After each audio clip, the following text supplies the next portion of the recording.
Hello, Bodkin here. This is just a short video, if my Corydoras stop still, on how to breed Corydoras. They are pretty similar, all different species of Corydoras to breed. The general ones, like the peppered and bronze, will lay on the glass of your aquarium, and also people will encourage them to spawn in Java moss because it's easy to get out your tank and hatch the eggs. Some species, I was told, like the barbatus and the stirby, like plants with low-lying leaves and they'd lay on the underside of the plant. But I've also seen people put bits of slating and the corridors lay on them. So, but your normal bread and butter corries, like if I can find any, like the peppered and bronze and albinos, will just lay on the glass. Now, to get the eggs off the glass, you can use either an old credit card or you can just roll them off very carefully with your fingertip, but you have to do it carefully so don't damage them. And then you can just hatch it out in a little breeding trap. A few drops of something like methylene blue so they don't fungus and an air stone near them.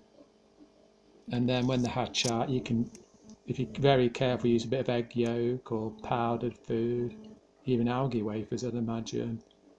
And then as they get bigger, you can feed them on some bigger granular food. So they are quite simple to,